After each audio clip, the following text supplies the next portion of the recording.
പ്രേക്ഷകർക്ക് നല്ല നമസ്കാരം. നമ്മൾ ഒരു പ്രത്യേക യോഗത്തെക്കുറിച്ച് കേവലം മിനിറ്റുകൾ മാത്രമുള്ള ഒരു കൊച്ചധ്യായമാണ് ചെയ്യുന്നത്. നമ്മളുടെ അധ്യായങ്ങളെല്ലാം 20-22 മിനിറ്റുകളെല്ലാം നീണ്ട അധ്യായങ്ങളാണ്. ഇതെല്ലാം വളരെ ചെറിയ അധ്യായങ്ങളാണ് ചെയ്യുന്നത്. കാരണം പലരും ചോദ്യരൂപത്തിൽ വാട്സപ്പിലൂടെ ചോദിക്കും, അല്ലെങ്കിൽ ഫോണിലൂടെ ചോദിക്കും. ഓരോ യോഗങ്ങളെ കുറിച്ചാണ് എപ്പോഴും മനുഷ്യന്റെ ചോദ്യങ്ങൾ വരുന്നത്. പ്രേക്ഷകരുടെ ചോദ്യങ്ങൾ വരുന്നത് എപ്പോഴും യോഗങ്ങളെ കുറിച്ചാണ്.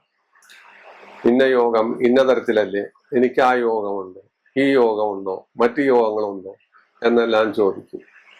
അതിൽ പ്രധാനമായിട്ട് ഇപ്പൊ അവര് ചോദിക്കുന്നത് കേസരി യോഗം എന്ന് വെച്ചാൽ എന്താണ്, ഹംസയോഗം എന്ന് വെച്ചാൽ എന്താണ്, സരസ്വതി യോഗം എന്താണ്, അല്ലെങ്കിൽ മാളവയോഗം എന്താണ്, രുചകയോഗം എന്താണ്, ശശമഹായോഗം എന്താണ്, നീചപങ്ക രാജയോഗം എങ്ങനെയാണ്, ഇങ്ങനെയുള്ള യോഗങ്ങളെ കുറിച്ചൊക്കെ എൻ്റെ ജാതകത്തിൽ ഇതുണ്ടോ ഇല്ലയോ. കാരണം നമ്മൾ തന്നെ നമ്മുടെ പല അധ്യായങ്ങളിലും ഈ യോഗങ്ങളെ കുറിച്ച് പറഞ്ഞു പോകുമ്പോൾ പലർക്കും സംശയം വരും. എനിക്ക് ഈ യോഗമുണ്ടോ, എന്താണ് ഈ യോഗം ഫലിക്കുക, എന്താണ് അതിന്റെ ഗുണഫലം, എന്താണ് അതിന്റെ ദോഷഫലം. പലരും ചോദിക്കും ഈ യോഗങ്ങൾ എന്ന് കിട്ടും, ഇല്ലെങ്കിൽ യോഗങ്ങൾ ഒരാൾ ജനിച്ചിട്ട് മരിക്കുന്നത് വരെ ലഭിക്കുമോ. സംശയങ്ങൾക്ക് അതിരില്ല. ചോദ്യങ്ങൾക്ക് ഒരു ലക്കും ലഗാനും ഇല്ലാത്ത ചോദ്യങ്ങളായിരിക്കും ചോദിക്കുന്നത്. അക്കൂട്ടത്തിൽ എപ്പോഴും ചോദിക്കുന്ന ഒരു യോഗത്തെ കുറിച്ചാണ് പറയുന്നത്. ഇതൊരു മനോഹരമായ യോഗമാണ്. പക്ഷെ ഈ യോഗത്തെ അധികം ആരും ശ്രദ്ധിക്കാതിരിക്കുകയാണ് പതിവ്. ഒരു ജാതകം എടുത്തു നോക്കിയാൽ, അല്ലെങ്കിൽ ഒരു മനുഷ്യന്റെ കാര്യം എടുത്തു നോക്കിയാൽ, കേസരി യോഗം ഉണ്ടോ? ഓ ഉണ്ട്. 84 വയസ്സ് വരെ ആയുസ്സുണ്ട്, ധനമുണ്ട്, പ്രതാപമുണ്ട്, ഐശ്വര്യമുണ്ട് എന്നെല്ലാം പറയും. രുചകയോഗം ഉണ്ടോ? ഇയാള് വലിയ പടയാളിയാണ്, പോരാളിയാണ്, പോലീസ് അല്ലെങ്കിൽ പട്ടാള വകുപ്പുകാരനാണ്, NCC ആണ്, നേവിയാണ് എന്നെല്ലാം പറയും. അല്ലെ ഹംസയോഗം പറയും. ഓ ധനവാനാണ്, മഹാലക്ഷ്മിയാണ് കൂടെ ഉള്ളത്.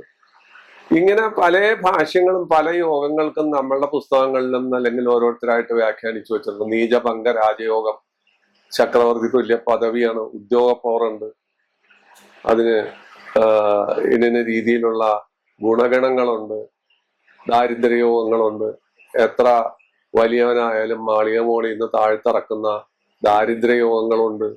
ഈ യോഗങ്ങളെ കുറിച്ചെല്ലാം നമ്മൾക്ക് പല സ്ഥലത്തും പറയുമ്പോഴും അധിയോഗം എന്ന് പറയുന്ന ഈ യോഗത്തെ കുറിച്ച് പലരും വിസ്മരിക്കുകയാണ്. എന്നാൽ യോഗങ്ങളിൽ ഒരു വലിയ യോഗമാണ് അധിയോഗം. മറ്റ് പല യോഗങ്ങൾ ഇല്ലെങ്കിൽ പോലും അധിയോഗ ജാതൻ, അധിയോഗത്തിൽ ജനിച്ച ഒരു വ്യക്തി ഉന്നത സ്ഥാനത്ത് എത്തുന്നു എന്ന് പലപ്പോഴും ഗവേഷണ ബുദ്ധിയാ നോക്കി ഞാൻ മനസ്സിലാക്കിയിട്ടുണ്ട്. 100 വ്യക്തികളെ അനലൈസ് ചെയ്യുമ്പോൾ ആ വ്യക്തിയുടെ ജാതകത്തില് സത്യത്തിൽ അയാൾ വന്നെത്തിയിരിക്കുന്ന സ്ഥാനമഹിമയ്ക്കോ അയാൾ എത്തിപ്പെട്ടിരിക്കുന്ന കൊടുമുടിയുടെ അഗ്രത്തിൽ എത്തിയിരിക്കുന്നതിന്റെ പശ്ചാത്തലത്തെ സംബന്ധിച്ചോ സൂചനകൾ കാണില്ല. കാരണം നേരത്തെ പറഞ്ഞ വലിയ യോഗങ്ങളൊന്നും അവിടെ ഉണ്ടാകില്ല. പക്ഷെ അധിയോഗം ഒളിഞ്ഞ് നിൽക്കുന്നുണ്ടാവും. എന്താണ് അധിയോഗം എന്ന് നമുക്ക് നോക്കാം. ചന്ദ്രനെ ആസ്പദമാക്കി വരുന്ന യോഗമാണ്. യോഗങ്ങൾ പലതും ചന്ദ്രനെ ആസ്പദമാക്കിയാണ് വരുന്നത്. ഈ ചന്ദ്രനെ ആസ്പദമാക്കി വരുന്നതായ യോഗങ്ങളെ സംബന്ധിച്ച് ഞാൻ എപ്പോഴും പറയുന്ന ഒരു കാര്യം, ചന്ദ്രന് ബലമുണ്ടോ എന്ന് നോക്കിയിട്ട് വേണം യോഗത്തെക്കുറിച്ച് സംസാരിക്കാൻ. ബലമില്ലാത്ത ചന്ദ്രൻ ആ ചന്ദ്രനുമായി ബന്ധപ്പെട്ട യോഗത്തിന് യാതൊരു ഗുണവും തരില്ല. ചന്ദ്രന് ബലമുണ്ട്, ചന്ദ്രനുമായിട്ട് ബന്ധപ്പെട്ട് വരുന്ന ഏത് യോഗമാണെങ്കിലും ആ യോഗം തെളിഞ്ഞു വിലസും, പടർന്നു കത്തും. അതാണ് അതിന്റെ പ്രത്യേകത. ഈ യോഗം ചന്ദ്രനുമായിട്ട് ബന്ധപ്പെട്ട ഒരു യോഗമാണ്. അപ്പൊ ചന്ദ്രന്റെ 6, 7, 8 ചന്ദ്രൻ നിൽക്കുന്നതിൽ നിന്ന് 6, 7, 8 ഭാവങ്ങളിൽ, അല്ലെങ്കിൽ ആ കോളങ്ങളിൽ, അല്ലെങ്കിൽ ആ ക്ഷേത്രത്തിൽ ശുഭന്മാരായ വ്യാഴം, ശുക്രൻ, ബുധൻ മുതലായവർ നിൽക്കുക. പ്രത്യേകം ശ്രദ്ധിച്ച് കേട്ട് മനസ്സിലാക്കണം ഈ യോഗത്തിന്റെ പ്രത്യേകത. ചന്ദ്രന്റെ 6, 7, 8 അതില് ഈ പറയുന്ന വ്യാഴം, ശുക്രൻ, ബുധൻ ഇവരിൽ ആരെങ്കിലും നിൽക്കാം. പക്ഷെ നിന്നോട്ടെ, വ്യാഴത്തിന് നീചം ഉണ്ടെങ്കിലോ കാര്യം പോയി, നീചഭംഗം ഉണ്ടെങ്കിൽ കാര്യം നന്നായി. ശുക്രന് മൗഢ്യം ഉണ്ടെങ്കിലോ കാര്യം മോശമാണ്. അതുപോലെ ബുധന് സാധാരണഗതിയിൽ മൗഢ്യം ഏറ്റവും കൂടുതൽ വരുന്നത് ബുധനാണ്. ബുധന് മൗഢ്യം വന്നാലും ഈ യോഗത്തിന്റെ ഗുണഫലം നഷ്ടപ്പെടും. അതാണ് ആളുകളുടെ പ്രശ്നം.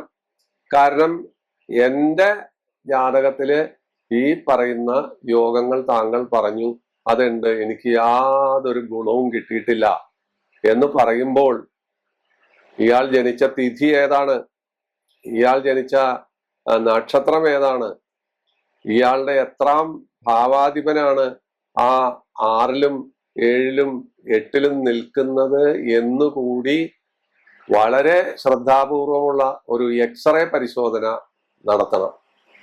അപ്പോ ചന്ദ്രന്റെ 6, 7, 8 ഭാവങ്ങളിൽ ഈ ശുഭന്മാർ നിന്നാൽ അധിയോഗം വരുന്നു. അധിയോഗത്തിൽ ജനിച്ച ഒരു വ്യക്തി ന്യായാധിപനാകാം, മന്ത്രിയാകാം, രാജാവാകാം. ഇപ്പൊ രാജാവില്ല. സമ്പൽ സമൃദ്ധിയുള്ള ഒരു വ്യവസായി ആകാം, സുഖാനുഭവ യോഗമുള്ള വ്യക്തിയാകാം, ശത്രുജയം സംഭവിക്കുന്ന ഒരു മനുഷ്യനാകാം, ദീർഘായുസ് ഉണ്ടാകാം, ആരോഗ്യമുണ്ടാകാം, നിർഭയശീലമുണ്ടാകാം. അപ്പൊ ഈ യോഗത്തിന്റെ കുറെ അധികം പ്രത്യേകതകളാണ് ഈ പറഞ്ഞത്. ചന്ദ്രന്റെ 7ൽ ഒരു ശുഭനാണ് നിൽക്കുന്നത്.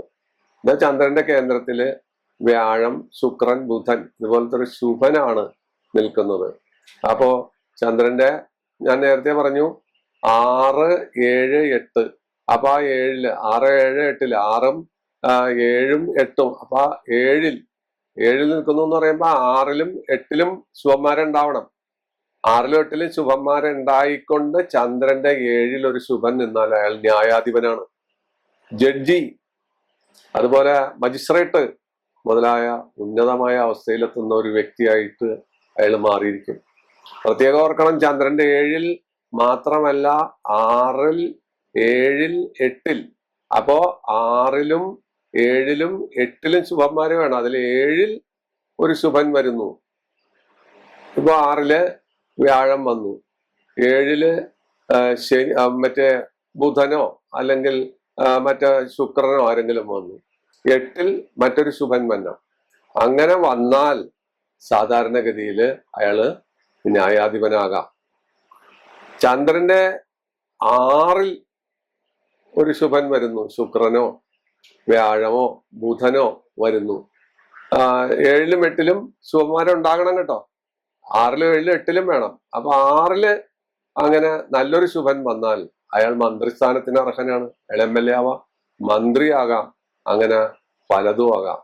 അതുപോലെ ചന്ദ്രന്റെ 8ൽ ശുഭൻ വരുന്നു. ആ ശുഭൻ വ്യാഴമാകാം, ചന്ദ്രനാവാം, അതുപോലെ ശുക്രനാവാം, ആരെങ്കിലും ഒക്കെ ആയിരിക്കാം. എന്ന് വെച്ചാൽ ചന്ദ്രന്റെ 8ൽ വരുന്ന ശുഭൻ ആരായാലും 6ലും 7ലും 8ലും വേണം എന്നുള്ളതാണ് നിയമം. അപ്പൊ 8ൽ വന്നാൽ മറ്റു രണ്ടിടത്തും വേണം.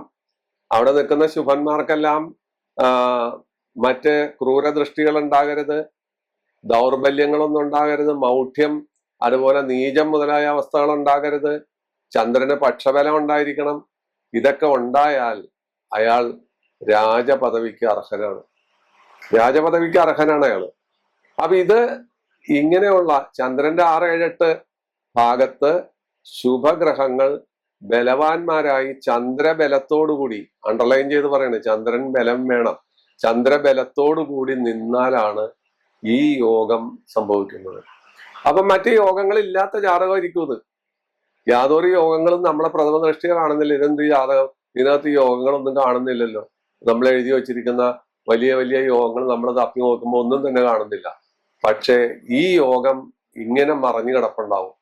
ചന്ദ്രന്റെ 6, 7, 8 ഭാഗത്ത് ഈ ശുഭഗ്രഹങ്ങൾ നിന്നാൽ അതിന്റെ പേരാണ് ഈ പറയുന്ന അധിയോഗം. ഈ യോഗമുള്ള മനുഷ്യൻ ആണായാലും പെണ്ണായാലും സ്ത്രീകൾക്കും ലഭ്യമാണ്. ചില യോഗങ്ങൾ, ഇപ്പൊ പഞ്ചമഹാ പുരുഷ യോഗങ്ങളാണ്. അത് സ്ത്രീകൾക്ക് ലഭ്യമല്ലെന്ന് പറഞ്ഞാലും സ്ത്രീകൾക്ക് ലഭ്യമാണ്. കാരണം അനേകം സ്ത്രീ ഭരണകർത്താക്കളുടെ ജാതകം നോക്കുമ്പോൾ നമ്മൾ പഞ്ചമഹാപുരുഷ യോഗം കാണുന്നുണ്ട്. അവർ ജന്മം കൊണ്ട് സ്ത്രീയായി എന്ന് മാത്രമേ ഉള്ളൂ. അവരുടെ ജീൻ മിക്കവാറും പുരുഷന്റെ ജീനായിരിക്കുള്ളൂ. അപ്പൊ അതുകൊണ്ടായിരിക്കും അവരാ ഭരണാധികാരിയായതും. ഒരുപാട് ഭരണാധികാരികളെ പറയാം, അവരെല്ലാം ജാതകങ്ങൾ നമ്മൾ നോക്കുമ്പോൾ പഞ്ചമഹാപുരുഷ യോഗം അതിൽ കിടപ്പുണ്ട്. പക്ഷെ അത് പുരുഷന്മാർക്ക് സിദ്ധമാകുന്നതാണ്. പക്ഷെ അതിയോഗം അതല്ല, സ്ത്രീകൾക്കും പുരുഷന്മാർക്കും എല്ലാ സമയത്തും ഈ യോഗം ലഭ്യമാണ്. അതിയോഗമുള്ള മനുഷ്യൻ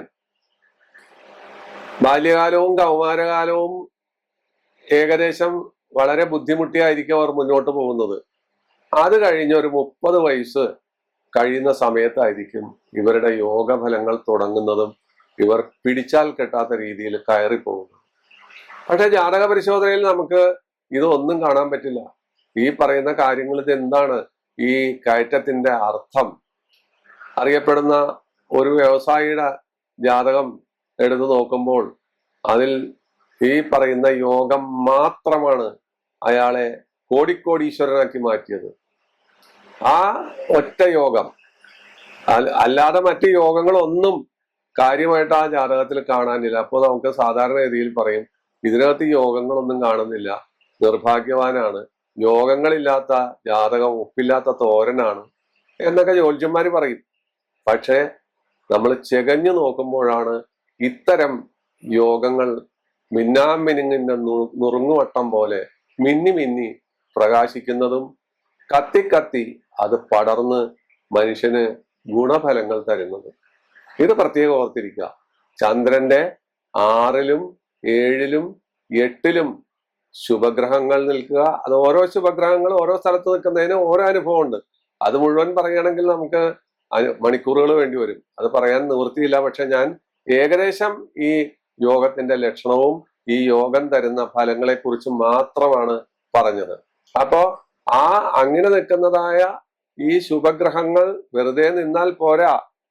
നിങ്ങൾ ജാതകം എടുത്തിട്ട് എൻ്റെ ഇത് കാണണമല്ലോ എന്ന് പറഞ്ഞാൽ അതിന് അപ്പുറത്ത് ഒരുപാട് മാറ്റങ്ങളുണ്ട്.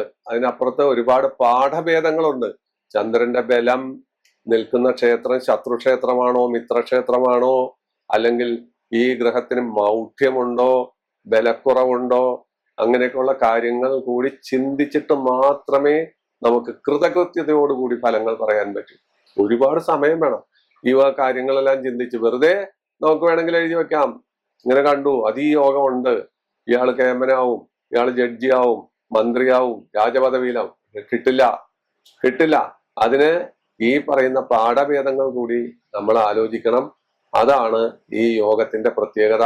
ഒളിഞ്ഞ് കിടക്കുന്ന ഒരു യോഗം, പലപ്പോഴും പലരും ശ്രദ്ധിക്കാതെ വിട്ടുകളയുന്ന ഒരു യോഗമാണ് അധിയോഗം. അത് പലരുടെ ജാതകത്തിലും ഉണ്ടാവും. അത് ഉന്നത സ്ഥാനത്തെത്തുന്ന പലരുടെ ജാതകത്തിലും ഈ അധിയോഗം കിടക്കുന്നുണ്ടാവും. പക്ഷെ അധിയോഗമുള്ള ആളുകൾ തന്നെ ഒന്നും ആകാതെ വെറുതെ അലഞ്ഞു തിരിയുന്നതായിട്ടും കാണാം. അതിനുള്ള പാഠഭേദം ഞാൻ നേരത്തെ പറഞ്ഞു. ചന്ദ്രന്റെ ബലക്കുറവ്, ഗ്രഹത്തിന്റെ മൗഢ്യം, ശത്രുക്ഷേത്ര സ്ഥിതി, ഇതുപോലുള്ള കാര്യങ്ങളാണ് ആ യോഗത്തെ കെടുത്തുന്നത്. ആ യോഗത്തെ തെളിക്കുന്നത് ചന്ദ്രന്റെ ബലം, അതുപോലെ ഇഷ്ടസ്ഥിതി, അതുപോലുള്ള കാര്യങ്ങളുമാണ് എന്ന് പ്രത്യേകം ഓർത്തിരിക്കണം. ഈ കൊച്ചധ്യായം ഈ യോഗത്തെ കുറിച്ച് പറഞ്ഞ് അവസാനിപ്പിക്കുകയാണ്. വീണ്ടും നമുക്ക് പുതിയ അറിവുകളുമായി കണ്ടുകൊണ്ടേയിരിക്കാം. നന്ദി, നമസ്കാരം.